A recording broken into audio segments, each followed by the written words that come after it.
That's your happiness. Take it. Hold on to it. Guard it. Make it yours.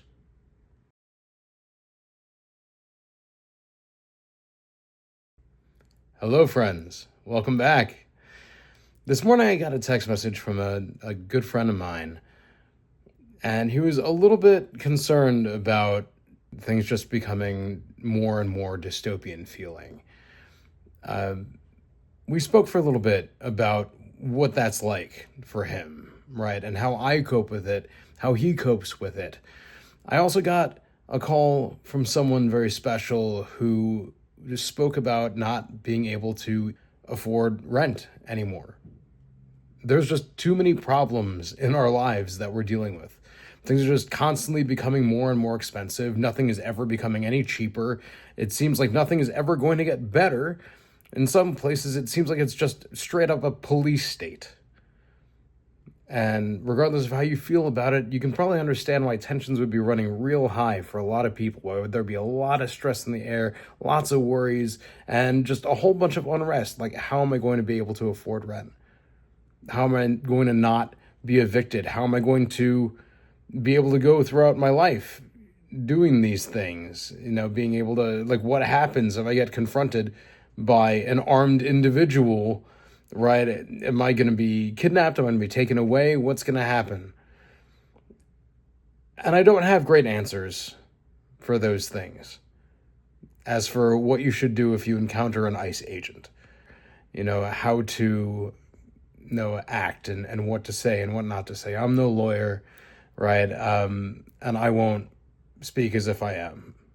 What I can do is hopefully get you to stop worrying quite as much. Not to say that those fears aren't there. They absolutely are. But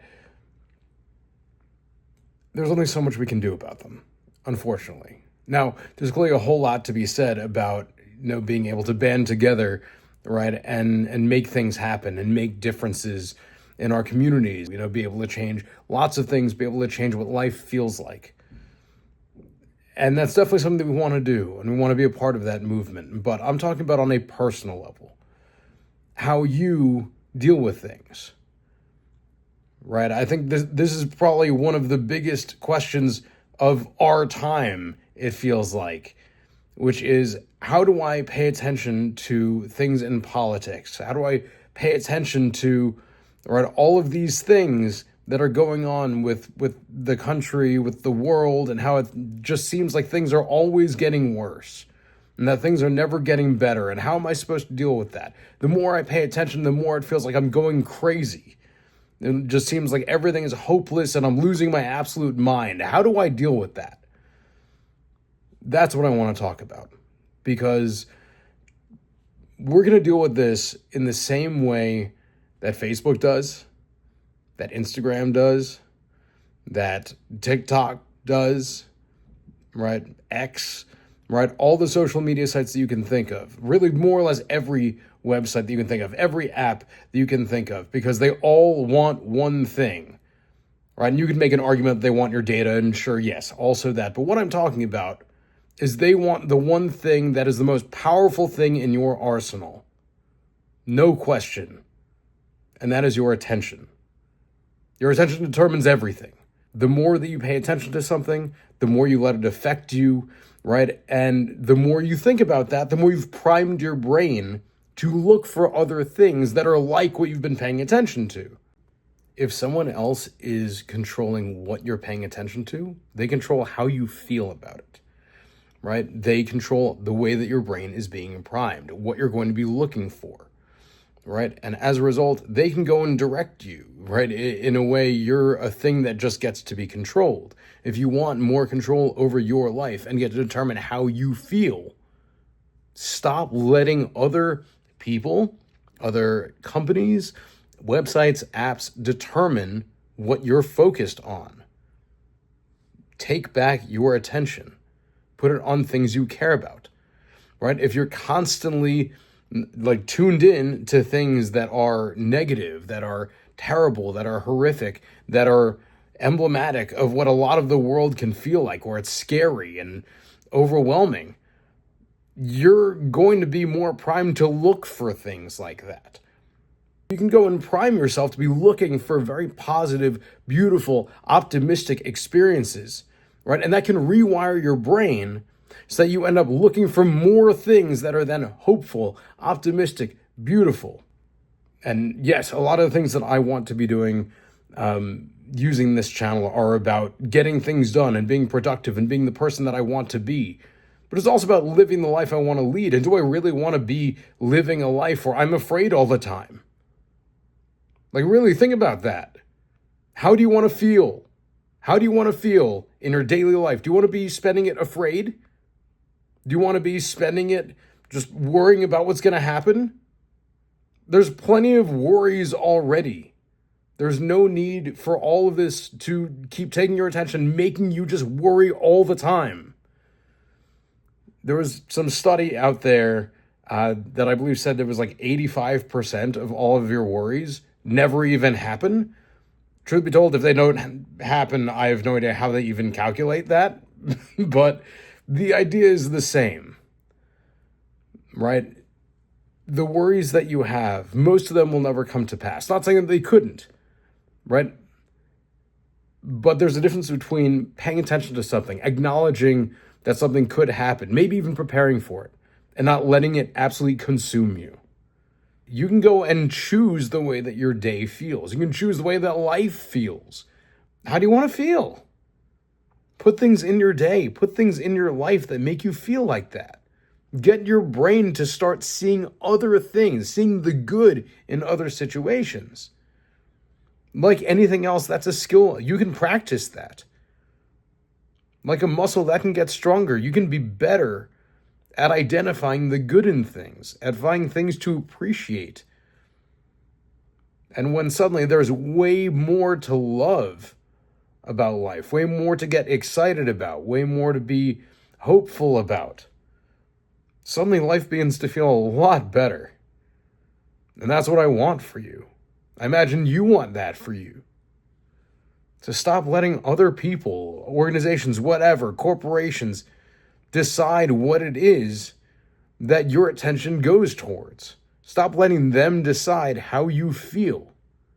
Stop letting them decide just how happy you can be.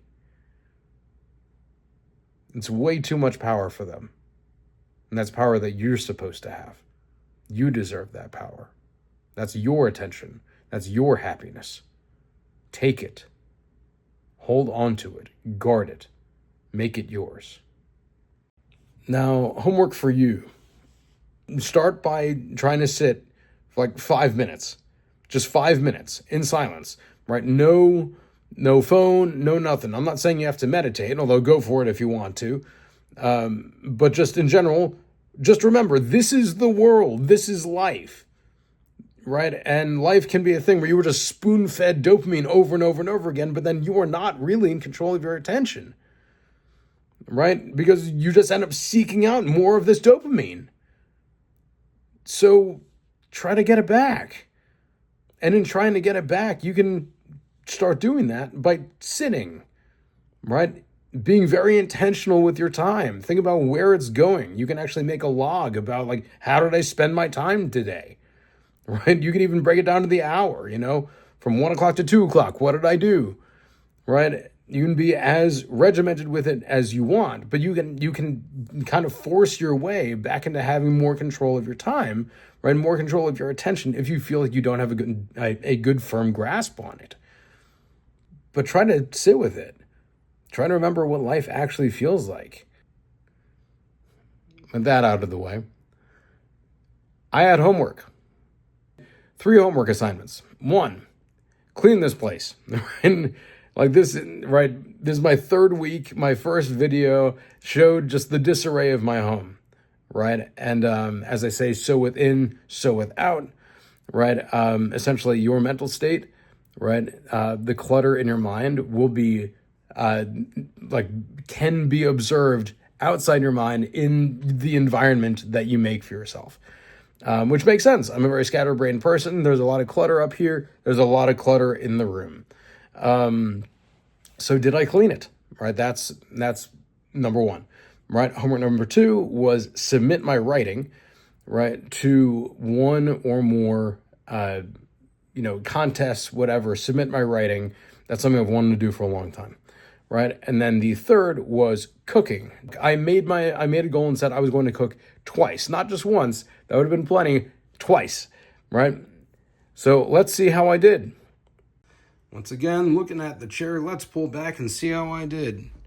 Oh man, we are 0 for 3. We are 0 for 3. I will say, right, that is clear now. I can play on the drum set, but at the same time, look at that. Look at that. Have things been done? Yes, there have been some things done. Okay, there's not quite as much clutter on the table. There is a whiteboard over there to go and kind of get some ideas out there. Get my goals out. Right over here, far less in the way of dishes. I actually cooked twice this week. That part did happen. I guess I'm skipping ahead with that.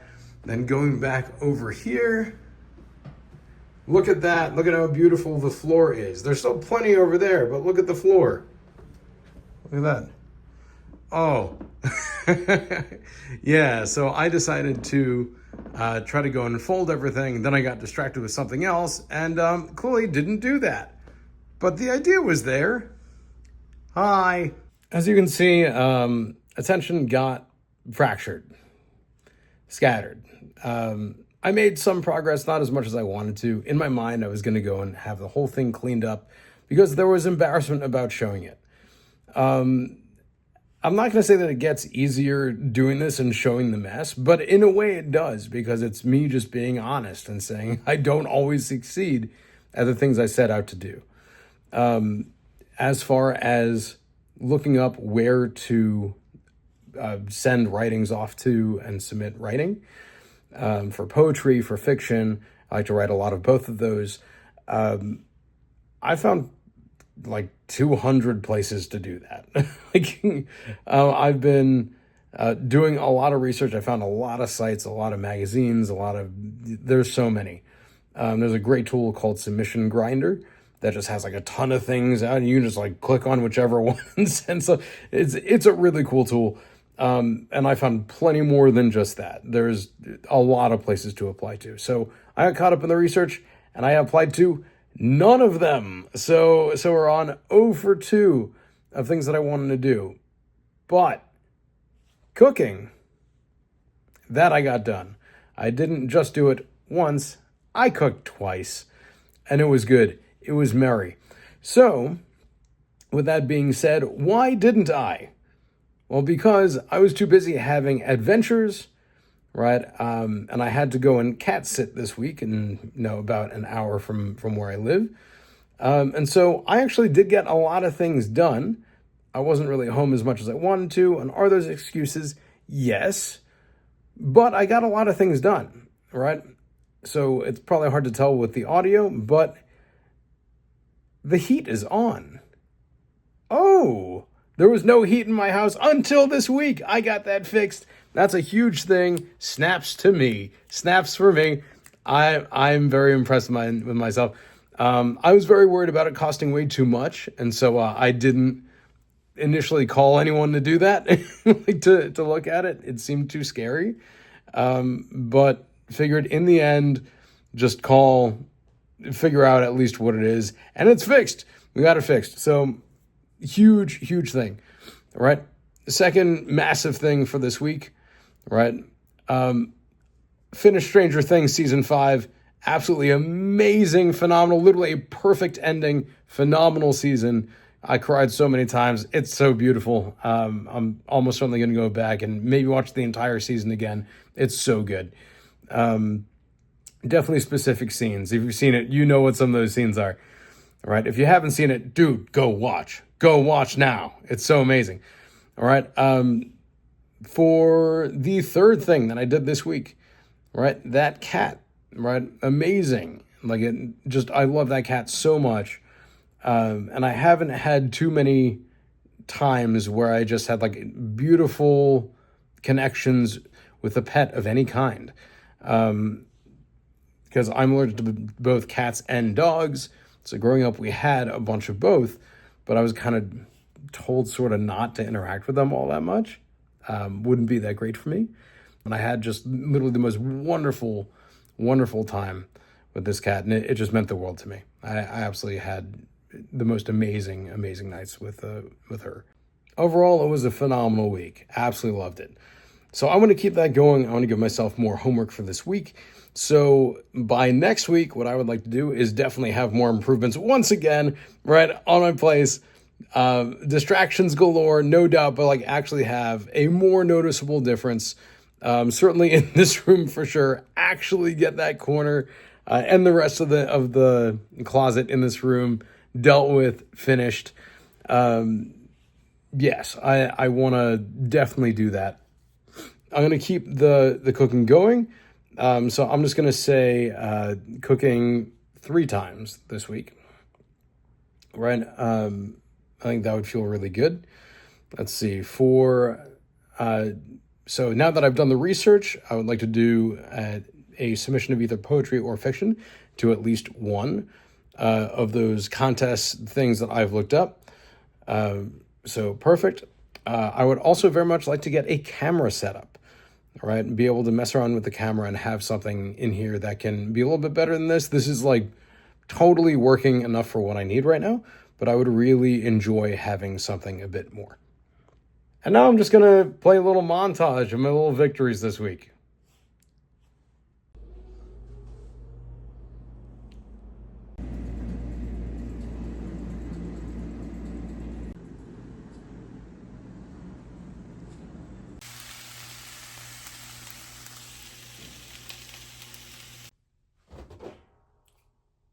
So let yourself be the person that decides what you pay attention to. You be the judge of how you want your life to feel. Make it good. Make it fun.